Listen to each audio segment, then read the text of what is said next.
Punjabi radio USA ਸੁਣ ਰਹੇ ਸਾਰੇ ਸਰੋਤਿਆਂ ਨੂੰ ਮੇਰੇ ਜਗਮੋਹਨ ਸਿੰਘ ਵੱਲੋਂ ਪਿਆਰ ਭਰੀ ਸਤਿ ਸ਼੍ਰੀ ਅਕਾਲ। ਅੱਜ 14 ਮਈ ਦਿਨ ਐਤਵਾਰ ਤੇ ਤੁਹਾਡਾ ਸਭ ਦਾ ਸਵਾਗਤ ਕਰਦੇ ਹਾਂ ਜੀ ਪ੍ਰੋਗਰਾਮ ਖਬਰ ਤੇ ਨਜ਼ਰ ਦੇ ਵਿੱਚ। ਖਬਰ ਤੇ ਨਜ਼ਰ ਇਸ ਪ੍ਰੋਗਰਾਮ ਦੇ ਵਿੱਚ ਸਾਡੇ ਨਾਲ ਅੱਜ ਜੁੜਦੇ ਨੇ ਪਟਿਆਲਾ ਸਟੂਡੀਓ ਤੋਂ ਬਲਤੇਜ ਪੰਨੂ ਜੀ। ਸਭ ਤੋਂ ਪਹਿਲਾਂ ਬਲਤੇਜ ਪੰਨੂ ਜੀ ਦਾ ਸਵਾਗਤ ਕਰਦੇ ਹਾਂ ਜੀ ਪ੍ਰੋਗਰਾਮ ਦੇ ਵਿੱਚ। ਸਤਿ ਸ਼੍ਰੀ ਅਕਾਲ ਜੀ। ਸਤਿ ਸ਼੍ਰੀ ਅਕਾਲ ਜੀ, ਧੰਨਵਾਦ ਜੀ, ਬਹੁਤ ਮਿਹਰਬਾਨੀ। ਧੰਨਵਾਦ ਜੀ। ਅਤੇ ਇਸ ਤੋਂ ਪਹਿਲਾਂ ਆਪਾਂ ਖਬਰਾਂ ਦੇ ਵੱਲ ਵਧੀਏ। ਸਭ ਤੋਂ ਪਹਿਲਾਂ ਧੰਨਵਾਦ ਕਰਦੇ ਹਾਂ ਆਪਣੇ ਪ੍ਰੋਗਰਾਮ ਦੇ ਸਪੋਂਸਰਸ ਦਾ, ਜਿਨ੍ਹਾਂ ਨੇ ਇਸ ਪ੍ਰੋਗਰਾਮ ਦੇ ਵਿੱਚ ਸਹਿਯੋਗ ਦੇ ਕੇ ਇਸ ਨੂੰ ਤੁਹਾਡੇ ਤੱਕ ਪਹੁੰਚਾਇਆ। ਇਸ ਪ੍ਰੋਗਰਾਮ ਨੂੰ ਸਪੋਂਸਰ ਕਰ ਰਹੇ ਹਨ ਖਾਲਸਾ ਇੰਸ਼ੋਰੈਂਸ ਏਜੰਸੀ ਵਾਲੇ ਸੈਨ ਹੋਜ਼ੇ ਤੋਂ, ਜੋ ਕਿ ਹਰ ਪ੍ਰਕਾਰ ਦੀ ਇੰਸ਼ੋਰੈਂਸ ਕਰਦੇ ਹਨ ਅਤੇ ਕਿਸੇ ਵੀ ਤਰ੍ਹਾਂ ਦੀ ਇੰਸ਼ੋਰੈਂਸ ਦੀ ਜਾਣਕਾਰੀ ਦੇ ਲਈ ਤੁਸੀਂ ਇਹਨਾਂ ਨੂੰ ਕਾਲ ਕਰ ਸਕਦੇ ਹੋ 408 272 2500 'ਤੇ। ਇਸ ਦੇ ਨਾਲ ਨਾਲ ਗੁਰਦੀਪ ਸਿੰਘ ਬਿਰਦੀ ਕਲੋਵਿਸ ਤੋਂ, ਇਸ਼ਨਜੀਤ ਸਿੰਘ ਕਲੋਟੀ ਅਤੇ ਪਰਿਵਾਰ ਯੂਬਾ ਸਿਟੀ ਤੋਂ, ਸਤਨਾਮ ਸਿੰਘ ਸ਼ੇਰਗਿੱਲ ਸਲਮਾ ਤੋਂ, ਜਸਵੀਰ ਸਿੰਘ ਜੋਸ਼ਨ ਮਾਊਂਟੇਨ ਹਾਊਸ ਤੋਂ, ਮਨਦੀਪ ਸਿੰਘ ਸਰਬਜੀਤ ਕੌਰ ਸੈਨ ਹੋਜ਼ੇ ਤੋਂ, ਜੱਸੀ ਗਿੱਲ ਅਤੇ ਜੱਸੀ ਸਿੱਧੂ ਬੇਕਰਸਫੀਲਡ ਤੋਂ, ਪ੍ਰੀਤਮ ਸਿੰਘ ਅਤੇ ਤਲਵਿੰਦਰ ਸਿੰਘ ਗਿੱਲ ਬੇਕਰਸਫੀਲਡ ਤੋਂ, ਹਰਬੰਸ ਸਿੰਘ ਉੱਪਲ ਯੂਬਾ ਸਿਟੀ ਤੋਂ, ਕਸ਼ਮੀਰ ਸਿੰਘ ਸੈਕਰਾਮੈਂਟੋ ਤੋਂ ਅਤੇ ਸਾਊਥ ਵੈਸਟ ਫਾਰਮੇਸੀ ਬੇਕਰਸਫੀਲਡ ਤੋਂ। ਇਸ ਇਹਨਾਂ ਸਾਰੇ ਹੀ ਸਪੋਂਸਰ ਦਾ ਬਹੁਤ ਬਹੁਤ ਧੰਨਵਾਦ। ਅਤੇ ਜੇਕਰ ਤੁਸੀਂ ਵੀ ਪੰਜਾਬੀ ਰੇਡੀਓ USA ਦੇ ਕਿਸੇ ਵੀ ਪ੍ਰੋਗਰਾਮ ਨੂੰ ਸਪੋਂਸਰ ਕਰਨਾ ਚਾਹੁੰਦੇ ਹੋ ਤਾਂ ਤੁਸੀਂ ਕਾਲ ਕਰ ਸਕਦੇ ਹੋ ਜੀ 408 722 7698 'ਤੇ। ਅਤੇ ਸ਼ੁਰੂ ਕਰਦੇ ਹਾਂ ਜੀ ਖਬਰਾਂ ਦਾ ਇਹ ਸਿਲਸਿਲਾ। ਪੰਨੂ ਜੀ, ਸਭ ਤੋਂ ਪਹਿਲਾਂ ਖਬਰ ਜਿਹੜੀ ਜੀ ਆ ਰਹੀ ਹੈ, ਸੜਕ ਹਾਦਸੇ ਦੇ ਵਿੱਚ ਇੱਕੋ ਪਰਿਵਾਰ ਦੇ 5 ਜਾਣੇ ਮਰੇ ਜੀ। ਸੜਕ ਹਾਦਸੇ ਤਾਂ ਰੋਜ਼ ਦੀਆਂ ਹੀ ਖਬਰਾਂ ਨੇ ਜੀ। ਇੱਥੇ ਜਿਹੜੇ ਤਰੀਕੇ ਦੇ ਨਾਲ ਲੋਕ ਚੱਲਦੇ ਨੇ ਸੜਕਾਂ ਦੇ ਉੱਤੇ, ਬਹੁਤੇ ਵਾਸਤੇ ਤਾਂ ਤੁਸੀਂ ਇਹ ਕਹਿ ਲਓ ਕਿ ਆਪ ਹੀ ਕਸੂਰਵਾਰ ਜਿਹੜਾ ਜੀ ਉਹ ਹੁੰਦੇ ਨੇ। ਕੋਈ ਜਿਹੜਾ ਰੂਲ ਰੈਗੂਲੇਸ਼ਨ ਨੂੰ ਫੋਲੋ ਨਹੀਂ ਜਿਹੜਾ ਕਰਨਾ ਚਾਹੁੰਦਾ। ਲੋਕਾਂ ਕੋਲੇ ਗੱਡੀਆਂ ਬਹੁਤ ਜਿਹੜੀਆਂ ਦੀ ਆ ਗਈਆਂ, ਬਹੁਤ ਮਹਿੰਗੀਆਂ ਗੱਡੀਆਂ ਆ ਗਈਆਂ, ਵੱਡੀਆਂ ਗੱਡੀਆਂ ਆ ਗਈਆਂ, ਪਰ ਜਿਹੜੀ ਸੈਂਸ ਹੈ ਡਰਾਈਵਿੰਗ ਦੀ ਉਹ ਡੇ ਬਾਈ ਡੇ ਹੋਰ ਘੱਟਦੀ ਤੁਰੀ ਜਾ ਰਹੀ ਹੈ। ਔਰ ਪੇਸ਼ੈਂਸ ਨਾਂ ਦੀ ਕੋਈ ਜਿਹੜੀ ਹੈ ਉਹ ਚੀਜ਼ ਹੈ ਨਹੀਂ ਗੀ। ਫਗਵਾੜਾ ਹੁਸ਼ਿਆਰਪੁਰ ਰੋਡ ਦੇ ਉੱਤੇ ਇੱਕ ਵੱਡਾ ਹਾਦਸਾ ਜਿਹੜਾ ਜੀ ਵਾਪਰਿਆ। ਖੁਰਮਪੁਰ ਦੇ ਕੋਲੇ ਇੱਕ ਟਰੱਕ ਦੇ ਨਾਲ ਆਮੋ ਸਾਹਮਣੀ ਟੱਕਰ ਹੋਈ ਕਾਰ ਦੀ।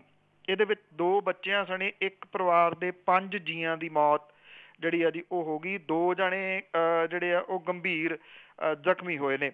ਹਾਦਸੇ ਦੇ ਵਿੱਚ ਲੁਧਿਆਣੇ ਦਾ ਰਹਿਣ ਵਾਲਾ ਇੱਕ ਬਿਜ਼ਨਸਮੈਨ ਸੁਰਿੰਦਰ ਬਜਾਜ, ਉਹਦਾ ਪਰਿਵਾਰ ਪੂਰਾ ਹੀ ਜਿਹੜਾ ਜੀ ਉਹ ਖਤਮ ਹੋ ਗਿਆ। ਉਹ ਆਪ DMC ਹਸਪੀਟਲ ਦੇ ਵਿੱਚ ਇਸ ਵੇਲੇ ਜ਼ਿੰਦਗੀ ਮੌਤ ਦੀ ਲੜਾਈ ਲੜ ਰਿਹਾ। ਉਹਦੀ ਮਾਂ ਘਰੇ ਜਿਹੜੀ ਜੀ ਉਹ ਇਕੱਲੀ ਆ। ਉਹਨੂੰ ਅਜੇ ਇਹ ਨਹੀਂ ਪਤਾ ਕਿ ਉਹਦੇ ਪਰਿਵਾਰ ਦੇ ਬਹੁਤੇ ਜੀਅ ਜਿਹੜੇ ਆ ਉਹ ਦੁਨੀਆ ਤੋਂ ਤੁਰ ਗਏ ਨੇ। ਉਹਨੂੰ ਦੱਸਿਆ ਨਹੀਂ ਗਿਆ ਜੀ। ਸੁਰਿੰਦਰ ਬਜਾਜ, ਜਿਹਦੀ ਕਿ ਕੱਪੜੇ ਦੀ ਪ੍ਰਸਿੱਧ ਦੁਕਾਨ ਹੈ ਇੱਥੇ ਜਿਹੜੀ ਲੁਧਿਆਣੇ ਦੇ ਵਿੱਚ। ਔਰ ਇਹ ਜਿਹੜਾ ਪਰਿਵਾਰ ਪੂਰੇ ਦਾ ਪੂਰਾ ਵੈਸ਼ਨੋ ਦੇਵੀ ਮੱਥਾ ਟੇਕਣ ਗਿਆ ਸੀਗਾ। ਔਰ ਉੱਥੋਂ ਚਿੰਤਪੁਰਨੀ ਤੋਂ, ਮਾਫ਼ ਕਰਨਾ, ਉੱਥੋਂ ਹਿਮਾਚਲ ਪ੍ਰਦੇਸ਼ ਤੋਂ ਇਹ ਆਪਣੀ ਗੱਡੀ ਦੇ ਰਾਹੀਂ ਜਿਹੜਾ ਜੀ ਵਾਪਸ ਆ ਰਹੇ ਸੀ ਜਦੋਂ ਇਹ ਹਾਦਸਾ ਜਿਹੜਾ ਉਹ ਵਾਪਰਿਆ। ਟੱਕਰ ਇੰਨੀ ਭਿਆਨਕ ਸੀ ਕਿ ਗੱਡੀ ਜਿਹੜੀ ਹੈ ਜੀ ਉਹ ਚਕਨਾਚੂਰ ਬਿਲਕੁਲ ਹੋ ਗਈ। ਔਰ ਇਹਦੇ ਵਿੱਚ 35 ਸਾਲਾਂ ਦੀ ਰੀਨਾ ਜਿਹੜੀ ਸੁਰਿੰਦਰ ਕੁਮਾਰ ਦੀ ਘਰਵਾਲੀ ਸੀ, 10 ਸਾਲਾਂ ਦਾ ਰਾਘਵ ਸੁਰਿੰਦਰ ਕੁਮਾਰ ਦਾ ਮੁੰਡਾ, ਮਾਧਵ 8 ਸਾਲਾਂ ਦਾ ਇਹ ਵੀ ਮੁੰਡਾ ਉਹਦਾ, ਔਰ ਵਿਕਾਸ 30 ਸਾਲਾਂ ਦਾ ਜਿਹੜਾ ਉਹਦਾ ਪੁੱਤਰ, ਤੇ ਰਾਜਪਾਲ ਤੇ ਸ਼ਿਖਾ 30 ਸਾਲਾਂ ਦੇ ਜਿਹੜੇ ਵਿਕਾਸ ਦੀ ਪਤਨੀ ਸੀ। ਇਹ ਸਾਰੇ ਦੇ ਸਾਰੇ ਜਿਹੜੇ ਜੀ ਇਸ ਹਾਦਸੇ ਦੇ ਵਿੱਚ ਮਾਰੇ ਗਏ। ਜੀ। ਜੰਮੂ ਦੇ ਰਾਜੌਰੀ ਖੇਤਰ ਦੇ ਵਿੱਚ ਲਗਾਤਾਰ ਹੋ ਰਹੀ ਹੈ ਫਾਇਰਿੰਗ ਤੇ ਕਈ ਪਰਿਵਾਰਾਂ ਨੂੰ ਆਪਣੇ ਘਰ ਛੱਡਣੇ ਪਏ। ਪਾਕਿਸਤਾਨ ਦੀ ਸਾਈਡ ਤੋਂ ਲਗਾਤਾਰ ਦੂਜੇ ਦਿਨ ਰਾਜੌਰੀ ਡਿਸਟ੍ਰਿਕਟ ਦੇ ਵਿੱਚ ਜਿਹੜੀ ਇਹਦੀ ਕੰਟਰੋਲ ਰੇਖਾ ਜਿਹੜੀ ਉੱਥੇ ਨਾਲ ਲੱਗਦੇ ਇਲਾਕਿਆਂ ਦੇ ਵਿੱਚ ਬਹੁਤ ਭਾਰੀ ਗੋਲਾਬਾਰੀ ਜਿਹੜੀ ਆ ਉਹ ਹੋ ਰਹੀ ਆ। ਬਹੁਤ ਸਾਰੀਆਂ ਇਮਾਰਤਾਂ ਜਿਹੜੀਆਂ ਨੇ ਉਹਨੂੰ ਨੁਕਸਾਨ ਪਹੁੰਚਿਆ। 2000 ਦੇ ਕਰੀਬ ਸਰਹੱਦਾਂ ਦੇ ਉੱਤੇ ਰਹਿਣ ਵਾਲੇ ਲੋਕ ਜਿਹੜੇ ਨੇ ਉਹ ਆਪਣਾ ਘਰ-ਬਾਰ ਛੱਡ ਕੇ ਸੁਰੱਖਿਅਤ ਥਾਵਾਂ ਵੱਲ ਨੂੰ ਜਿਹੜੇ ਉਹ ਚਲੇ ਗਏ ਨੇ। ਭਾਰਤੀ ਫੌਜ ਇਹ ਕਹਿੰਦੀ ਆ ਕਿ ਇਹਦਾ ਪ੍ਰਭਾਵਸ਼ਾਲੀ ਤਰੀਕੇ ਦੇ ਨਾਲ ਜਵਾਬ ਜਿਹੜਾ ਜੀ ਉਹ ਦਿੱਤਾ ਗਿਆ ਹੈ। ਪ੍ਰਭਾਵਸ਼ਾਲੀ ਤਰੀਕਾ ਕੀ ਹੈ ਇਹਦੀ ਤਾਂ ਡਿਟੇਲ ਉਹਨਾਂ ਨੇ ਨਹੀਂ ਦਿੱਤੀ। ਪਾਕਿਸਤਾਨ ਦੀ ਫੌਜ ਨੇ ਨੌਸ਼ਹਿਰਾ ਇਲਾਕੇ ਦੇ ਵਿੱਚ ਕੰਟਰੋਲ ਰੇਖਾ ਦੇ ਉੱਤੇ ਜਿਹੜੇ ਰੈਜ਼ੀਡੈਂਸ਼ੀਅਲ ਏਰੀਆਜ਼ ਨੇ ਉਹਦੇ ਉੱਤੇ ਮੋਰਟਾਰ ਜਿਹੜੇ ਉਹ ਮਾਰੇ ਸੀਗੇ, ਜਿਹਦੇ ਨਾਲ 2 ਨਾਗਰਿਕ ਮਾਰੇ ਗਏ, 3 ਜਿਹੜੇ ਉਹ ਜ਼ਖਮੀ ਹੋਏ। ਇਹ ਦੱਸਿਆ ਗਿਆ ਫੌਜ ਦੇ ਬੁਲਾਰਿਆਂ ਦੇ ਵੱਲੋਂ ਕਿ ਰਾਜੌਰੀ ਸੈਕਟਰ ਦੇ ਵਿੱਚ ਸਵੇਰੇ 6:45 ਵਜੇ ਤੇ ਜਿਹੜਾ ਸੀ ਸ਼ਾਮੀ ਫਿਰ ਅੰਨ੍ਹੇਵਾਹ ਗੋਲੀਬਾਰੀ ਜਿਹੜੀ ਕੀਤੀ ਗਈ, ਜਿਹਦੇ ਕਰਕੇ ਬਹੁਤੇ ਲੋਕ ਇਸ ਏਰੀਏ ਦੇ ਵਿੱਚ ਜਿਹੜੇ ਰਹਿਣ ਵਾਲੇ ਨੇ ਉਹਨਾਂ ਦੇ ਵਿੱਚ ਡਰ ਤੇ ਸਹਿਮ ਪਾਇਆ ਜਾ ਰਿਹਾ, ਜਿਹਦੇ ਕਰਕੇ ਇਹਨਾਂ ਪਿੰਡਾਂ ਤੋਂ ਲੋਕ ਜਿਹੜੇ ਉਹ ਉੱਠ ਕੇ ਸੁਰੱਖਿਅਤ ਥਾਵਾਂ ਵੱਲ ਨੂੰ ਆ ਗਏ ਨੇ, ਜਿਨ੍ਹਾਂ ਦੇ ਵਾਸਤੇ ਸਰਕਾਰ ਦੇ ਵੱਲੋਂ ਕੈਂਪਾਂ ਦਾ ਪ੍ਰਬੰਧ ਕੀਤਾ ਜਾ ਰਿਹਾ ਹੈ। ਜੀ ਜੀ ਤੇ ਪਨੂੰ ਜੀ ਅਗਲੀ ਖਬਰ ਜਿਹੜੀ ਜੀ ਉਹ ਆ ਰਹੀ ਹੈ ਜੰਮੂ ਕਸ਼ਮੀਰ ਤੋਂ ਹੀ। ਜੰਮੂ ਕਸ਼ਮੀਰ ਦੀ ਇੱਕ ਫੁੱਟਬਾਲਰ ਕੁੜੀ ਪੱਥਰਬਾਜ਼ ਕਿਵੇਂ ਬਣੀ, ਉਸਨੇ ਆਪਣੀ ਕਹਾਣੀ ਜਿਹੜੀ ਜੀ ਦੱਸੀ ਹੈ। ਬਿਲਕੁਲ ਜੀ, ਇਹ ਐਕਚੁਅਲੀ ਬੜੀ ਫੇਮਸ ਰਹੀ ਹੈ ਜੀ, ਅਫਸ਼ਾ ਆਸ਼ਿਕ। ਔਰ ਇਹਦੇ ਕੋਲੇ ਇਹ ਇੱਕ ਜਿਹੜੀ ਇਹਦੀ ਖੇਡ ਦਾ ਹੁਨਰ ਹੈ ਬਹੁਤ ਵੱਡਾ। ਔਰ ਇਹਨੇ 3 ਹਫ਼ਤੇ ਪਹਿਲਾਂ ਆਪਣੀ ਜ਼ਿੰਦਗੀ ਦੇ ਵਿੱਚ ਪਹਿਲੀ ਵਾਰੀ ਪੱਥਰ ਜਿਹੜਾ ਸੀਗਾ ਜੀ ਉਹ ਚੁੱਕਿਆ। ਪੁਲਿਸ ਮੁਲਾਜ਼ਮਾਂ ਦੇ ਉੱਤੇ ਪੱਥਰ ਸੁੱਟਦਿਆਂ ਦੀ ਜਿਹੜੀ ਉਹਦੀ ਫੋਟੋ ਸੀਗੀ ਜੀ ਉਹ ਕੈਮਰੇ 'ਚ ਕੈਦ ਹੋ ਗਈ, ਤੇ ਉਦੋਂ ਬਾਅਦ ਇਹ ਜਿਹੜੀ ਤਸਵੀਰ ਸੀ ਬਹੁਤ ਵਾਇਰਲ ਹੋਈ। ਔਰ 21 ਸਾਲਾਂ ਨੂੰ ਟੁੱਕੀ ਇਹ ਫੁੱਟਬਾਲ ਕੋਚ ਜਿਹੜੀ ਹੈ ਜੀ ਉਹਨੇ ਪਿਛਲੇ ਦਿਨੀ ਜੰਮੂ ਕਸ਼ਮੀਰ ਦੀ ਮੁੱਖ ਮੰਤਰੀ ਮਹਿਬੂਬਾ ਮੁਫਤੀ ਦੇ ਨਾਲ ਟੂਰਿਸਟ ਰਿਸੈਪਸ਼ਨ ਸੈਂਟਰ ਦੇ ਮੈਦਾਨ ਦੇ ਉੱਤੇ ਮੁਲਾਕਾਤ ਕੀਤੀ ਸੀਗੀ। ਮੁੱਖ ਮੰਤਰੀ ਦੇ ਨਾਲ ਗੱਲਬਾਤ ਦੇ ਦੌਰਾਨ ਅਫਸ਼ਾ ਨੇ ਇਹ ਗੱਲ ਕਹੀ ਕਿ ਉਹਨੇ ਪੱਥਰ ਚੁੱਕਣ ਨੂੰ ਲੈ ਕੇ ਉਹਨੇ ਆਪਣੇ ਹਿੱਸੇ ਦੀ ਕਹਾਣੀ ਬਿਆਨ ਕੀਤੀ। ਉੱਥੇ ਉਹਨੇ ਖਿਡਾਰੀਆਂ ਖਾਸ ਕਰਕੇ ਕੁੜੀਆਂ ਲਈ ਬਿਹਤਰ ਬੁਨਿਆਦੀ ਢਾਂਚਾ ਯਕੀਨੀ ਬਣਾਉਣ ਦੀ ਅਪੀਲ ਵੀ ਜਿਹੜੀ ਜੀ ਉਹ ਕੀਤੀ। ਇੱਥੋਂ NIS ਤੋਂ ਇਹ ਟ੍ਰੇਨਿੰਗ ਪ੍ਰਾਪਤ ਹੈ ਜੀ ਅਫਸ਼ਾ। ਉਹ ਇਹ ਕਹਿੰਦੀ ਆ ਕਿ ਜੋ ਕੁਛ ਉਦਣ ਹੋਇਆ ਜਦੋਂ ਮੈਂ ਪੱਥਰ ਜਿਹੜਾ ਸੀਗਾ ਜੀ ਚੁੱਕਿਆ, ਮੈਨੂੰ ਉਹਦੇ ਉੱਤੇ ਕੋਈ ਪਛਤਾਵਾ ਨਹੀਂ। ਉਹਨੇ ਇਹ ਕਿਹਾ ਜੀ ਕਿ ਮੌਕੇ ਦੇ ਉੱਤੇ ਹਾਲਾਤ ਦੇ ਮੁਤਾਬਕ ਮੇਰੇ ਵੱਲੋਂ ਇਹ ਇੱਕ ਪ੍ਰਤੀਕਰਮ ਸੀ ਜਿਹੜਾ ਦਿੱਤਾ ਗਿਆ ਸੀਗਾ। ਇਹ ਫੁੱਟਬਾਲਰ ਜਿਹੜੀ ਆ ਜੀ ਕਸ਼ਮੀਰ FC ਅਕੈਡਮੀ ਦੇ ਨਾਂ ਦੀ ਜਿਹੜੀ ਸੰਸਥਾ ਆ ਉਹ ਚਲਾਉਂਦੀ ਆ, ਜਿਹੜੇ ਕਿ ਮੁੰਡੇ ਕੁੜੀਆਂ ਨੂੰ ਟ੍ਰੇਨਡ ਕਰਦੀ ਆ ਫੁੱਟਬਾਲ ਦੇ ਵਿੱਚ। ਉਹ ਇਹ ਕਹਿੰਦੀ ਆ ਕਿ ਜਿਹੜਾ ਮੈਂ ਪੱਥਰ ਚੁੱਕਿਆ ਇਹ ਪੁਲਿਸ ਦੇ ਜਿਹੜਾ ਜੀ ਵਿਰੋਧ ਦੇ ਵਿੱਚ ਸੀਗਾ, ਜਿਹਨੇ ਕਿ ਉਹਦੇ ਸਾਹਮਣੇ ਕੁਝ ਜ਼ਿਆਦਤੀਆਂ ਜਿਹੜੀਆਂ ਦੀ ਉਹ ਕੀਤੀਆਂ ਸੀਗੀਆਂ। ਉਹਨੇ ਇਹ ਕਿਹਾ ਜੀ ਕਿ ਮੈਂ ਪ੍ਰੈਕਟਿਸ ਦੇ ਵਾਸਤੇ ਗਰਾਊਂਡ ਜਿਹੜੇ ਜਾ ਰਹੀ ਸੀ, ਜਦੋਂ ਨਾਲ ਦੇ ਜਿਹੜੇ ਸਟੂਡੈਂਟ ਵੀ ਉਹਦੇ ਨਾਲ ਸੀਗੇ, ਉਹਦੇ ਨਾਲ ਦਸਤੇ ਜਿਹੜੇ ਚੱਲ ਰਹੇ ਸੀਗੇ, ਇੱਕ ਟਕਰਾਅ ਦੇ ਵਿੱਚ ਉਹ ਫਸ ਗਏ। ਇੱਕ ਪੁਲਿਸ ਮੁਲਾਜ਼ਮ ਨੇ ਸਾਨੂੰ ਬੁਰਾ ਭਲਾ ਕਿਹਾ ਤੇ ਇੱਕ ਜਿਹੜਾ ਵਿਦਿਆਰਥੀ ਸੀਗਾ ਜੀ ਉਹਨੂੰ ਥੱਪੜ ਜੜ ਦਿੱਤਾ, ਜਿਹਦੇ ਕਰਕੇ ਮੈਨੂੰ ਜਿਹੜਾ ਜੀ ਉਹ ਗੁੱਸਾ ਆਇਆ। ਉਹਨੇ ਕਿਹਾ ਕਿ ਪੱਥਰ ਚੁੱਕਣ ਨੂੰ ਉਹ ਇਸ ਕਰਕੇ ਠੀਕ ਸਮਝਦੀ ਹੈ ਕਿ ਇਹਦਾ ਰਿਐਕਸ਼ਨ ਇਹੋ ਜਿਹਾ ਹੀ ਹੋਣਾ ਸੀਗਾ ਜੋ ਕੁਝ ਤੁਸੀਂ ਅੱਖਾਂ ਦੇ ਸਾਹਮਣੇ ਦੇਖਿਆ ਕਿ ਬਿਨਾਂ ਕਸੂਰ ਤੋਂ ਇੱਕ ਸਿਕਿਉਰਿਟੀ ਵਾਲੇ ਨੇ ਥੱਪੜ ਜਿਹੜਾ ਸੀ ਮਾਰ ਦਿੱਤਾ, ਜਿਹਦੇ ਕਰਕੇ ਉਹ ਗੁੱਸੇ ਦੇ ਵਿੱਚ ਆ ਕੇ ਉਹਨੇ ਪੱਥਰ ਜਿਹੜਾ ਉਹ ਚੁੱਕਿਆ ਜੀ। ਹਾਂਜੀ ਬਿਲਕੁਲ, ਇਹ ਜਿਹੜੀ ਕਹਾਣੀ ਹੈਗੀ ਖਿਡਾਰੀਆਂ ਤੋਂ ਪੱਥਰਬਾਜ਼ ਬਣਦੀ, ਇਹ ਵਾਕਈ ਜਿਹੜੀ ਜੀ ਕਾਫੀ ਸਾਰੇ ਹੋਰ ਲੋਕ ਵੀ ਇਸ ਨਾਲ ਜੁੜੇ ਹੋਣਗੇ। ਅਤੇ ਅਗਲੀ ਖਬਰ ਜਿਹੜੀ ਜੀ ਆ ਰਹੀ ਹੈ ਕਿਸਾਨਾਂ ਨੂੰ ਲੈ ਕੇ ਕਿ 2 ਦਹਾਕੇ ਦੇ ਵਿੱਚ ਕਿਸਾਨਾਂ ਦੇ ਸਿਰ ਦੇ ਉੱਤਲਾ ਜਿਹੜਾ ਜੀ ਕਰਜ਼ਾ ਹੈ ਉਹ 20 ਗੁਣਾ ਕਰਜ਼ਾ ਵੱਧ ਗਿਆ। ਜੀ ਜਿਹੜੇ ਕਰਜ਼ੇ ਦਾ ਜ਼ਿਕਰ ਇਸ ਵੇਲੇ ਤਾਂ ਹੁੰਦਾ ਜੀ ਕਿ ਡਿਊਰਿੰਗ ਲਾਸਟ ਇਲੈਕਸ਼ਨ ਇਹਦਾ ਚਰਚਾ ਬਹੁਤ ਹੁੰਦਾ ਰਿਹਾ। ਸਰਕਾਰ ਜਿਹੜੀ ਹੁਣ ਬਣੀ ਆ ਇਹਨੇ ਲੋਕਾਂ ਤੋਂ ਫਾਰਮ ਭਰਵਾਏ ਸੀਗੇ ਜੀ ਕਿ ਕਰਜ਼ਾ ਮੁਆਫ ਹੋਊਗਾ, ਇਸ ਕਰਕੇ ਉਸ ਕਰਜ਼ਾ ਮੁਆਫੀ ਦੀ ਆਸ ਦੇ ਵਿੱਚ ਬੈਠੇ ਜਿਹੜੇ ਕਿਸਾਨ ਨੇ ਉਹਨਾਂ ਦੇ ਕਰਜ਼ੇ ਦਾ ਜ਼ਿਕਰ ਇਸ ਵੇਲੇ ਬਹੁਤ ਵੱਡੇ ਪੱਧਰ ਦੇ ਉੱਤੇ ਜਿਹੜਾ ਜੀ ਉਹ ਹੁੰਦਾ। ਸਰਕਾਰੀ ਸਰਵੇਖਣਾਂ ਦੇ ਮੁਤਾਬਕ ਪਿਛਲੇ 2 ਦਹਾਕਿਆਂ ਦੇ ਦੌਰਾਨ ਪੰਜਾਬ ਦੇ ਕਿਸਾਨਾਂ ਦੇ ਸਿਰ ਕਰਜ਼ੇ ਦੀ ਚੜ੍ਹੀ ਪੰਡ 20 ਗੁਣਾ ਵੱਡੀ ਹੋ ਗਈ ਆ। ਛੋਟੇ ਤੇ ਦਰਮਿਆਨੇ ਕਿਸਾਨ ਜਿਹੜੇ ਆ ਜੀ ਉਹ ਜ਼ਿਆਦਾ ਨਪੀੜੇ ਗਏ ਨੇ। ਮਜ਼ਦੂਰਾਂ ਦੇ ਕਰਜ਼ੇ ਦਾ ਹਿਸਾਬ ਲਾਉਣਾ ਔਖਾ ਹੈ ਕਿਉਂਕਿ ਇਹ ਕਰਜ਼ਾ ਜਿਹੜਾ ਥੋੜ੍ਹਾ ਹੋਣ ਕਰਕੇ ਇਹ ਪੂਰੀ ਤਰ੍ਹਾਂ ਪ੍ਰਾਈਵੇਟ ਕਰਜ਼ੇ ਦੇ ਉੱਤੇ ਜਿਹੜਾ ਜੀ ਉਹ ਨਿਰਭਰ ਹੈ। ਸੈਂਟਰ ਦੀ ਸਰਕਾਰ ਨੇ ਨੋਟਬੰਦੀ ਨੇ ਕਿਸਾਨਾਂ ਨੂੰ ਸ਼ਾਹੂਕਾਰਾਂ ਦੇ ਕਰਜ਼ੇ ਵੱਲ ਹੋਰ ਜ਼ਿਆਦਾ ਜਿਹੜਾ ਜੀ ਉਹ ਧੱਕਿਆ। ਸੂਬੇ ਦੇ ਲਗਭਗ 10,000 ਕਿਸਾਨ ਤੇ ਮਜ਼ਦੂਰ ਖੁਦਕੁਸ਼ੀ ਕਰ ਚੁੱਕੇ ਨੇ ਔਰ ਜਿਹੜੀ ਸਰਕਾਰ ਬਣੀ ਆ ਉਹਦੇ ਵੱਲੋਂ ਦਿੱਤਾ ਗਿਆ ਹੌਸਲਾ ਵੀ ਹਾਲ ਦੀ ਘੜੀ ਲੋਕਾਂ ਨੂੰ ਜਿਹੜਾ ਜੀ ਉਹ ਗਲਤ ਜਾਪ ਰਿਹਾ ਕਿ ਕੁਝ ਹੋਣਾ ਨਹੀਂ ਗਾ। ਪ੍ਰੋਫੈਸਰ HS ਸ਼ੇਰਗਿੱਲ ਦੇ ਵੱਲੋਂ 1998 ਦੇ ਵਿੱਚ ਕੀਤੇ ਗਏ ਇੱਕ ਸਰਵੇ ਦੇ ਅਨੁਸਾਰ ਪੰਜਾਬ ਦੇ ਕਿਸਾਨਾਂ ਦੇ ਸਿਰ 5700 ਕਰੋੜ ਰੁਪਏ ਦਾ ਕਰਜ਼ਾ ਸੀਗਾ। ਸੂਬਾ ਪੱਧਰੀ ਬੈਂਕਰਜ਼ ਕਮੇਟੀ ਦੀ ਮਾਰਚ 16 ਤੱਕ ਦੀ ਰਿਪੋਰਟ ਦੇ ਵਿੱਚ 90,000 ਕਰੋੜ ਰੁਪਈਆ ਜਿਹੜਾ ਜੀ ਉਹ ਕਰਜ਼ਾ ਦੱਸਿਆ ਗਿਆ। ਪੰਜਾਬੀ ਯੂਨੀਵਰਸਿਟੀ ਪਟਿਆਲਾ ਦੀ ਅਗਵਾਈ ਦੇ ਹੇਠ ਇੱਕ ਜਿਹੜਾ 1007 ਪਰਿਵਾਰਾਂ ਦੇ ਉੱਤੇ 2014-15 ਦੇ ਵਿੱਚ ਕੀਤੇ ਗਏ ਸਰਵੇ ਦੇ ਅਨੁਸਾਰ ਕਿਸਾਨਾਂ ਦੇ ਸਿਰ ਕਰੀਬ 70,000 ਕਰੋੜ ਰੁਪਈਏ ਦਾ ਕਰਜ਼ਾ ਹੈ। ਤਕਰੀਬਨ ਪੌਣੇ 13,000 ਕਰੋੜ ਰੁਪਈਏ ਦਾ ਜਿਹੜਾ ਜੀ ਉਹ ਸ਼ਾਹੂਕਾਰਾਂ ਦਾ ਕਰਜ਼ਾ ਇਹਦੇ ਤੋਂ ਵੱਖਰਾ। ਜੇ ਸੂਬਾ ਪੱਧਰੀ ਬੈਂਕਰ ਕਮੇਟੀ ਦੇ ਤੱਤ ਜਿਹੜੇ ਜੀ ਉਹ ਲਏ ਜਾਣ ਤਾਂ ਸ਼ਾਹੂਕਾਰਾਂ ਦਾ ਕਰਜ਼ਾ ਜੋੜ ਲਿਆ ਜਾਵੇ ਤਾਂ ਕਰਜ਼ੇ ਦੀ ਰਾਸ਼ੀ 1,05,00,000 ਕਰੋੜ ਜਿਹੜੀ ਹੈ ਜੀ ਉਹ ਉਹਦੇ ਤੋਂ ਟੱਪ ਜਾਊਗੀ ਜੀ। ਔਰ ਨੋਟਬੰਦੀ ਦੇ ਕਰਕੇ ਜਿਹੜਾ ਕਰਜ਼ਾ ਸੀਗਾ ਜੀ ਸ਼ਾਹੂਕਾਰਾਂ ਦਾ ਉਹ ਵੱਧ ਲੈਣਾ ਪਿਆ ਔਰ ਉਹਦਾ ਵਿਆਜ ਜਿਹੜਾ ਜੀ ਉਹ ਕਿਸਾਨਾਂ ਨੂੰ ਹੋਰ ਜ਼ਿਆਦਾ ਦੇਣਾ ਪੈ ਰਿਹਾ, ਜਿਹਦੇ ਕਰਕੇ ਉਹ ਕਰਜ਼ੇ ਦੇ ਵਿੱਚ ਡੇ ਬਾਈ ਡੇ ਨਿਕਲਣ ਦੀ ਜਗ੍ਹਾ ਦੇ ਉੱਤੇ ਹੋਰ ਧੱਸਦੇ ਤੁਰੇ ਜਾ ਰਹੇ ਨੇ ਜੀ। ਤੇ ਅਗਲੀ ਖਬਰ ਪੰਨੂ ਸਾਹਿਬ ਜੀ ਆ ਰਹੀ ਹੈ ਵੀ ਭਾਈ ਰੂਪਾ ਪਿੰਡ ਦੇ ਵਿੱਚ ਜਿਹੜਾ SGPC ਦੀ ਜ਼ਮੀਨ ਵਾਲਾ ਵਿਵਾਦ ਉਹ ਆਪਸ ਦੇ ਵਿੱਚ ਹੀ ਹੁਣ ਹੱਲ ਹੋਣ ਦੇ ਕੰਢੇ। ਬਿਲਕੁਲ ਜੀ, 2 ਦਿਨ ਤੋਂ ਮੈਂ ਇਹਦੀ ਸਾਰੀ ਡਿਟੇਲ ਤੁਹਾਨੂੰ ਦੱਸਦਾ ਰਿਹਾ ਜੀ ਕਿ ਕੀ ਉੱਥੇ ਜਿਹੜਾ ਹੋ ਰਿਹਾ। ਐਕਚੁਅਲੀ ਜਿਹੜੀ ਇਹ ਜ਼ਮੀਨ ਹੈ ਇਹਨੂੰ ਲੈ ਕੇ ਸ਼੍ਰੋਮਣੀ ਗੁਰਦੁਆਰਾ ਪ੍ਰਬੰਧਕ ਕਮੇਟੀ ਤੇ ਇੱਕ ਲੰਗਰ ਕਮੇਟੀ ਆ, ਇਹ ਦੋਨੋਂ ਆਮੋ ਸਾਹਮਣੇ ਨੇ। ਜਦੋਂ ਅਕਾਲੀਆਂ ਦੀ ਸਰਕਾਰ ਸੀ ਸ਼੍ਰੋਮਣੀ ਗੁਰਦੁਆਰਾ ਪ੍ਰਬੰਧਕ ਕਮੇਟੀ ਨੇ ਇਹਦੇ ਤੇ ਕਬਜ਼ਾ ਕਰੀ ਰੱਖਿਆ। ਹੁਣ ਲੰਗਰ ਕਮੇਟੀ ਜਿਹੜੀ ਆ ਜੀ ਉਹਨੇ ਕੁਝ ਦਿਨ ਪਹਿਲਾਂ ਟਰੈਕਟਰ ਤੇ ਜਿਹੜੀ ਸੀ ਆਪਣੀ ਮੈਨ ਪਾਵਰ ਲਿਆ ਕੇ ਕਬਜ਼ਾ ਕਰ ਲਿਆ। ਸ਼੍ਰੋਮਣੀ ਗੁਰਦੁਆਰਾ ਪ੍ਰਬੰਧਕ ਕਮੇਟੀ ਨੇ ਆਪਣੀ ਟਾਸਕ ਫੋਰਸ ਜਿਹੜੀ ਸੀ ਉਹ ਲਿਆ ਕੇ ਨੇੜੇ ਤੇੜੇ ਬਿਠਾ ਦਿੱਤੀ, ਪਰ ਪੁਲਿਸ ਦਾ ਜ਼ਬਰਦਸਤ ਪਹਿਰਾ ਹੋਣ ਕਰਕੇ ਸ਼੍ਰੋਮਣੀ ਗੁਰਦੁਆਰਾ ਪ੍ਰਬੰਧਕ ਕਮੇਟੀ ਵਾਲੇ ਅਗਾਂਹ ਵਧੇ ਨਹੀਂ। ਬਠਿੰਡੇ ਦੇ ਪ੍ਰਸ਼ਾਸਨ ਨੇ ਹੁਣ ਵਿੱਚ ਪੈ ਕੇ ਭਾਈ ਰੂਪਾ ਦੇ ਵਿੱਚ ਜਿਹੜੀ ਇਹ 161 ਏਕੜ ਜ਼ਮੀਨ ਹੈ ਇਹਦੇ ਵਿਵਾਦ ਦੇ ਉੱਤੇ ਸ਼੍ਰੋਮਣੀ ਗੁਰਦੁਆਰਾ ਪ੍ਰਬੰਧਕ ਕਮੇਟੀ ਤੇ ਲੰਗਰ ਕਮੇਟੀ ਨੂੰ ਆਮੋ ਸਾਹਮਣੇ ਬਿਠਾਇਆ। ਦੋਨਾਂ ਦੇ ਵਿਚਕਾਰ ਫਿਲਹਾਲ ਜਿਹੜਾ ਜੀ ਉਹ ਤਣਾਅ ਟਲਿਆ ਤੇ ਪੁਲਿਸ ਨਾਕੇ ਜਿਹੜੇ ਆ ਉਹ ਹਟਾ ਦਿੱਤੇ ਗਏ ਨੇ ਭਾਈ ਰੂਪਾ ਪਿੰਡ ਦੇ ਵਿੱਚੋਂ। ਇਹ ਕਿਹਾ ਗਿਆ ਜੀ ਕਿ ਲਗਾਤਾਰ ਮੀਟਿੰਗਾਂ ਦੋਨਾਂ ਦੇ ਨਾਲ ਜਿਹੜੀਆਂ ਜੀ ਉਹ ਕਰਵਾਈਆਂ ਨੇ ਪ੍ਰਸ਼ਾਸਨ ਨੇ। ਲੰਗਰ ਕਮੇਟੀ ਤੇ ਸ਼੍ਰੋਮਣੀ ਗੁਰਦੁਆਰਾ ਪ੍ਰਬੰਧਕ ਕਮੇਟੀ ਇੱਕ ਦੂਜੇ ਦੇ ਨੇੜੇ ਹੋਈਆਂ ਨੇ। ਕੁਝ ਮੀਟਿੰਗ ਜਿਹੜੀਆਂ ਦੀ ਉਹ ਹੋਰ ਹੋਣਗੀਆਂ। ਉਸ ਤੋਂ ਬਾਅਦ ਬੁੱਧਵਾਰ ਨੂੰ ਇਹਦਾ ਜਿਹੜਾ ਜੀ ਐਲਾਨ ਕੀਤਾ ਜਾਊਗਾ।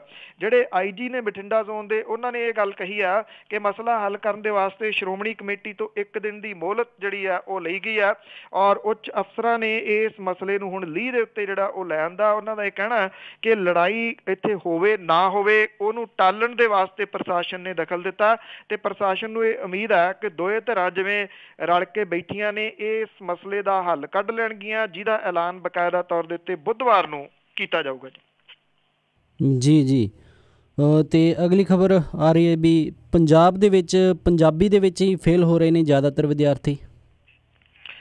ਬਿਲਕੁਲ ਜੀ, ਪੰਜਾਬੀ ਬੋਲੀ ਦਾ ਕੀ ਹਾਲ ਹੈ ਜੀ ਇਹ ਸਭ ਨੂੰ ਪਤਾ। ਜਿਹੜੇ ਤਰੀਕੇ ਦੇ ਨਾਲ ਹੌਲੀ ਹੌਲੀ ਨੁਕਰੇ ਜਿਹੜੀ ਆ ਉਹ ਲਾਈ ਗਈ ਆ ਪੰਜਾਬੀ, ਉਹ ਚਾਹੇ ਸਰਕਾਰੀ ਤੌਰ ਦੇ ਉੱਤੇ ਹੋਵੇ ਚਾਹੇ ਗੈਰ ਸਰਕਾਰੀ ਤੌਰ ਦੇ ਉੱਤੇ ਹੋਵੇ, ਲੋਕ ਜਿਹੜੇ ਜਿਨ੍ਹਾਂ ਦੇ ਬੱਚੇ ਪੜ੍ਹਦੇ ਨੇ ਉਹਨਾਂ ਦੇ ਨਾਲ ਪੰਜਾਬੀ 'ਚ ਗੱਲ ਕਰਨ ਤੋਂ ਸੰਗਣ ਲੱਗੇ ਨੇ। ਪ੍ਰਾਈਵੇਟ ਸਕੂਲਾਂ ਦੇ ਵਿੱਚ ਪੰਜਾਬੀ ਬੋਲਣ ਤੇ ਮਨਾਹੀ ਆ, ਹਿੰਦੀ ਜਾਂ ਫਿਰ ਇੰਗਲਿਸ਼ ਦੇ ਵਿੱਚ ਜਿਹੜੀ ਗੱਲ ਆ ਉਹ ਕਰਨੀ ਪੈਂਦੀ ਆ। ਹੌਲੀ ਹੌਲੀ ਸਹੀ ਇਹਦਾ ਅਸਰ ਜਿਹੜਾ ਜੀ ਉਹ ਹੁਣ ਬੋਲੀ ਦੀ ਪੜ੍ਹਾਈ ਦੇ ਉੱਤੇ ਵੀ ਦਿਸਣ ਲੱਗਿਆ। ਪਿਛਲੇ 5 ਸਾਲਾਂ ਦੇ ਜਿਹੜੇ ਅੰਕੜੇ ਆ ਉਹ ਦੱਸਦੇ ਆ ਪੰਜਾਬ ਦੇ ਵਿੱਚ 28,688 ਸਟੂਡੈਂਟ ਨੇ ਜਿਹੜੇ ਪੰਜਾਬੀ ਵਿਸ਼ੇ ਦੇ ਵਿੱਚ ਫੇਲ ਹੋਏ ਨੇ। ਇਹ ਸਿਲਸਿਲਾ ਲਗਾਤਾਰ ਜਾਰੀ ਹੈ। ਪੰਜਾਬੀ ਸਣੇ ਉਂਝ ਵੈਸੇ ਇੰਗਲਿਸ਼ ਤੇ ਹਿੰਦੀ ਦੇ ਵਿੱਚ ਪਿਛਲੇ 5 ਸਾਲਾਂ ਦੇ ਵਿੱਚ 1,82,775 ਬੱਚੇ ਫੇਲ ਹੋਏ ਆ। ਪੰਜਾਬ ਸਕੂਲ ਬੋਰਡ ਜਿਹੜਾ ਜੀ ਐਜੂਕੇਸ਼ਨ ਬੋਰਡ ਆ ਉਹਦੇ ਵੱਲੋਂ ਜਿਹੜੇ 12ਵੀਂ ਦੇ ਨਤੀਜੇ ਐਲਾਨੇ ਗਏ ਆ ਇਹਦੇ ਵਿੱਚ ਐਤਕੀ ਵੀ 12,281 ਜਿਹੜੇ ਸਟੂਡੈਂਟ ਨੇ ਉਹ ਪੰਜਾਬੀ ਵਿਸ਼ੇ ਦੇ ਵਿੱਚੋਂ ਫੇਲ ਹੋਏ ਆ। ਪੰਜਾਬੀ ਜਨਰਲ ਦੀ ਜਿਹੜੀ ਪ੍ਰੀਖਿਆ ਉਹਦੇ ਵਿੱਚ 3,14,000 ਦੇ ਕਰੀਬ ਸਟੂਡੈਂਟ ਬੈਠੇ ਸੀਗੇ, ਜਿਹਦੇ ਵਿੱਚੋਂ 3,08,424 ਪਾਸ ਹੋਏ ਆ, 5,631 ਜਿਹੜੇ ਆ ਉਹ ਫੇਲ ਹੋ ਗਏ ਆ। ਪੰਜਾਬੀ ਚੋਣਵਾਂ ਵਿਸ਼ੇ ਦੇ ਵਿੱਚ ਜਿਨ੍ਹਾਂ ਨੇ 77,000 ਦੇ ਕਰੀਬ ਸਟੂਡੈਂਟ ਬੈਠੇ ਸੀਗੇ ਇਹਦੇ ਵਿੱਚੋਂ 6650 ਸਟੂਡੈਂਟ ਜਿਹੜੇ ਆ ਉਹ ਫੇਲ ਹੋਏ ਆ।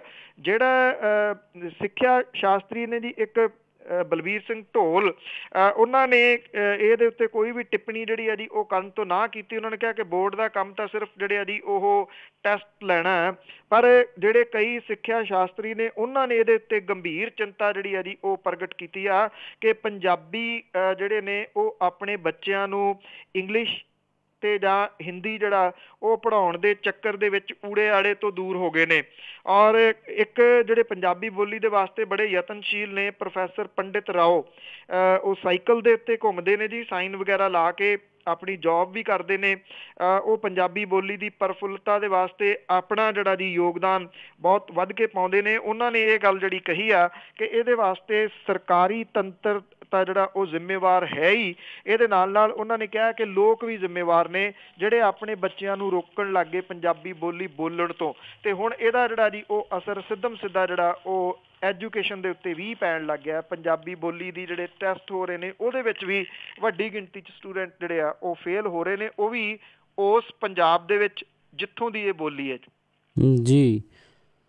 ਤੇ ਅਗਲੀ ਖਬਰ ਪੰਨੂ ਜੀ ਆ ਰਹੀ ਹੈ, ਅਕਾਲੀਆਂ ਦੇ ਜਿਹੜੇ ਚਹੇਤੇ ਅਫਸਰ ਉਹਨਾਂ ਨੂੰ ਲਾਉਣ ਦੇ ਉੱਤੇ ਕਾਂਗਰਸੀ ਸਰਕਾਰ ਦੇ ਨਾਲ ਹੋਏ ਔਖੇ।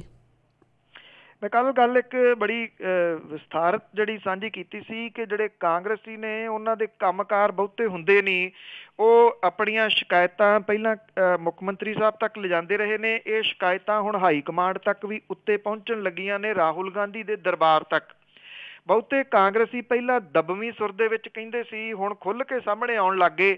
ਇਹ ਕਹਿਣ ਲੱਗ ਗਏ ਕਿ ਸਾਡੇ ਕੰਮਕਾਰ ਤਾਂ ਹੁੰਦੇ ਨਹੀਂ, ਕੰਮਕਾਰ ਤਾਂ ਅਕਾਲੀਆਂ ਦੇ ਹੋਈ ਜਾਂਦੇ ਆ।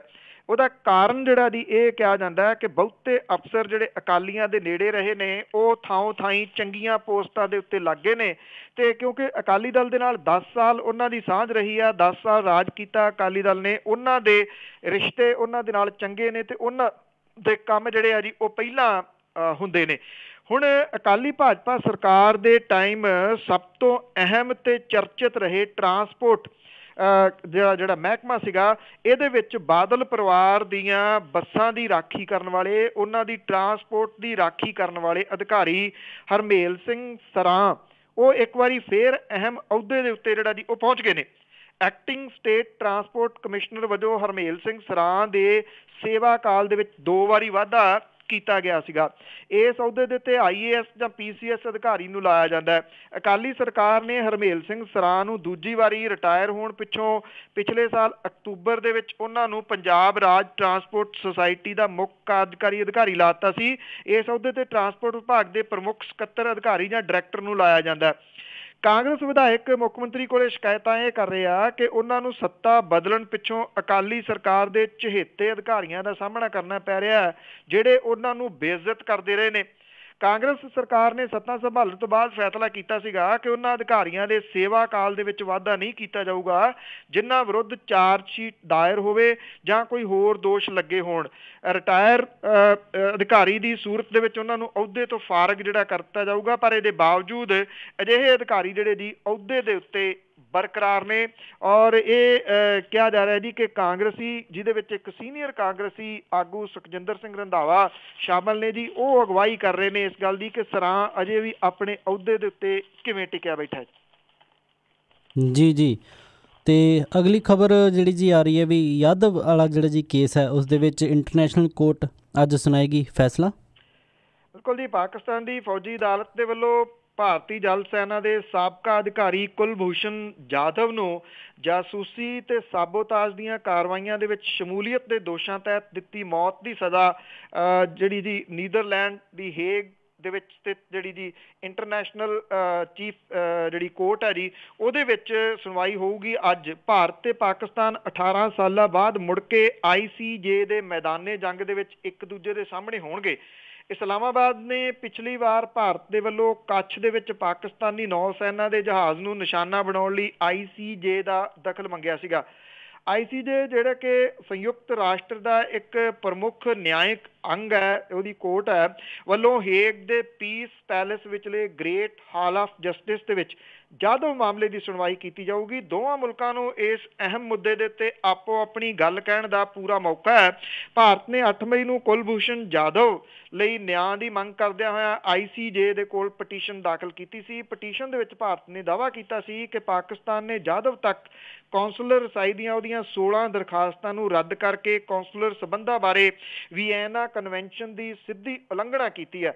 ਔਰ ਇਦੋਂ ਪਹਿਲਾਂ ਦੋਵੇਂ ਮੁਲਕ ਭਾਰਤੀ ਹਵਾਈ ਸੈਨਾ ਦੇ ਵੱਲੋਂ 10 ਅਗਸਤ 1999 ਨੂੰ ਕੱਛ ਦੇ ਵਿੱਚ ਪਾਕਿਸਤਾਨੀ ਜਿਹੜੀ ਨੇਵੀ ਆ ਉਹਦੇ ਜਹਾਜ਼ ਐਟਲਾਂਟਿਕ ਨੂੰ ਸੁੱਟਣ ਖਿਲਾਫ ICJ ਦੇ ਵਿੱਚ ਇੱਕ ਦੂਜੇ ਦੇ ਸਾਹਮਣੇ ਜਿਹੜਾ ਹੋਏ ਸੀ। ਵਿਸ਼ਵ ਦੀਆਂ ਨਿਗਾਹਾਂ ਜਿਹੜੀਆਂ ਨੇ ਜੀ ਉਹ ਜਾਧਵ ਸੰਬੰਧੀ ਆਉਣ ਵਾਲੇ ਇਸ ਅੰਤਰਰਾਸ਼ਟਰੀ ਅਦਾਲਤ ਦੇ ਫੈਸਲੇ ਦੇ ਉੱਤੇ ਲੱਗੀਆਂ ਹੋਈਆਂ ਨੇ ਜੀ। ਅਤੇ ਬਹੁਤ ਬਹੁਤ ਧੰਨਵਾਦ ਜੀ ਤੁਹਾਨੂੰ ਜੀ ਇਹਨਾਂ ਖਬਰਾਂ ਸਾਡੇ ਤੱਕ ਪਹੁੰਚਾਉਣ ਦਾ। ਅਤੇ ਜਾਣ ਤੋਂ ਪਹਿਲਾਂ ਜੀ ਅੱਜ ਦਾ ਅਰਜ਼ਨਾਮਾ ਕਿ ਸੁਣਿਆ ਲੋਕਾਂ ਪੰਜਾਬ ਵਿੱਚ ਕਾਂਗਰਸੀਏ ਅਸਤੀਫੇ ਦਿੱਤੇ ਤੇ ਮੈਂਬਰੀ ਮਾਣਦੇ ਰਹੇ ਜੀ। ਸੁਣਿਆ ਲੋਕਾਂ ਪੰਜਾਬ ਵਿੱਚ ਕਾਂਗਰਸੀਏ ਅਸਤੀਫੇ ਦਿੱਤੇ ਤੇ ਮੈਂਬਰੀ ਮਾਣਦੇ ਰਹੇ, ਨਹੀਂ ਸੀ ਹੋਏ ਮਨਜ਼ੂਰ ਤਿਆਗ ਪੱਤਰ, ਇਹ ਵੀ ਗੱਲ ਤਾਂ ਲੋਕ ਨੇ ਜਾਣਦੇ ਰਹੇ ਜੀ। ਛੱਡੀ ਕਿਸੇ ਸਹੂਲਤ ਨਹੀਂ ਇੱਕ ਹੈ ਸੀ, ਭੱਤਾ ਛੱਤਾ ਵੀ ਸਾਰੇ ਸੀ ਛਾਣਦੇ ਰਹੇ, ਟੋਲ ਟੈਕਸ ਵੀ ਜਿੱਥੇ ਕੋਈ ਮੰਗਦਾ ਤਾਂ ਤੰਬੂ ਛੱਡੀ ਵਿਧਾਇਕੀ ਦਾ ਤਾਣਦੇ ਰਹੇ ਜੀ। ਸੁਣ ਲਿਆ ਮਗਰੋਂ ਕਮੇਟੀ ਸ਼੍ਰੋਮਣੀ ਦੇ ਏਦਾਂ ਮੈਂਬਰ ਕਈ ਮੂਰਖ ਬਣਾਈ ਗਏ ਜੀ। ਸੁਣ ਲਿਆ ਮਗਰੋਂ ਕਮੇਟੀ ਸ਼੍ਰੋਮਣੀ ਦੇ ਏਦਾਂ ਮੈਂਬਰ ਕਈ ਮੂਰਖ ਬਣਾਈ ਗਏ, ਐਵੇਂ ਕਹਿਣ ਨੂੰ ਦਿੱਤਾ ਤਿਆਗ ਪੱਤਰ, ਰਗੜਾ ਗੁਰੂ ਕੀ ਗੋਲਕ ਨੂੰ ਲਾਈ ਗਏ ਜੀ। ਅਤੇ ਬਹੁਤ ਬਹੁਤ ਧੰਨਵਾਦ ਤੁਹਾਨੂੰ ਜੀ, ਤੁਸੀਂ ਅੱਜ ਦੇ ਨਾਲ ਸਾਡੇ ਨਾਲ ਇਹ ਖਬਰਾਂ ਲਈ ਜੁੜੇ। ਅਤੇ ਕੱਲ੍ਹ ਨੂੰ ਇੱਕ ਵਾਰੀ ਫਿਰ ਮੁਲਾਕਾਤ ਕਰਾਂਗੇ ਜੀ ਪ੍ਰੋਗਰਾਮ ਖਬਰ ਤੇ ਨਜ਼ਰ ਦੇ ਵਿੱਚ। ਤਦ ਤੱਕ ਲਈ ਪਿਆਰ ਭਰੀ ਸਤਿ ਸ਼੍ਰੀ ਅਕਾਲ ਜੀ। ਬਹੁਤ ਮਿਹਰਬਾਨੀ ਜੀ, ਧੰਨਵਾਦ ਜੀ, ਸਤਿ ਸ਼੍ਰੀ ਅਕਾਲ। ਧੰਨਵਾਦ ਜੀ। ਸਰੋਤੇ ਸਨ ਬਲਤੇਜ ਪੰਨੂ ਜੋ ਸਾਡੇ ਨਾਲ ਜੁੜਦੇ ਨੇ ਪ੍ਰੋਗਰਾਮ ਖਬਰ ਤੇ ਨਜ਼ਰ ਦੇ ਵਿੱਚ ਸ਼ਾਮ ਨੂੰ। ਅਤੇ ਕੱਲ੍ਹ ਨੂੰ ਇੱਕ ਵਾਰੀ ਫਿਰ ਇਹਨਾਂ ਦੇ ਨਾਲ ਮੁਲਾਕਾਤ ਕਰਾਂਗੇ ਅਤੇ ਖਬਰਾਂ ਪੰਜਾਬ ਦੀਆਂ ਤੁਹਾਡੇ ਤੱਕ ਉਹਨਾਂ ਦਾ ਨਿਚੋੜ ਪਹੁੰਚਾਵਾਂਗੇ। ਤਦ ਤੱਕ ਮੈਨੂੰ ਵੀ ਦਿਓ ਜੀ ਇਜਾਜ਼ਤ। ਮੇਰੇ ਜਗਮੋਹਨ ਸਿੰਘ ਵੱਲੋਂ ਤੁਹਾਨੂੰ ਸਭ ਨੂੰ ਹੀ ਪਿਆਰ ਭਰੀ ਸਤਿ ਸ਼੍ਰੀ ਅਕਾਲ ਜੀ। ਸੁਣਦੇ ਰਹੋ ਪੰਜਾਬੀ ਰੇਡੀਓ USA।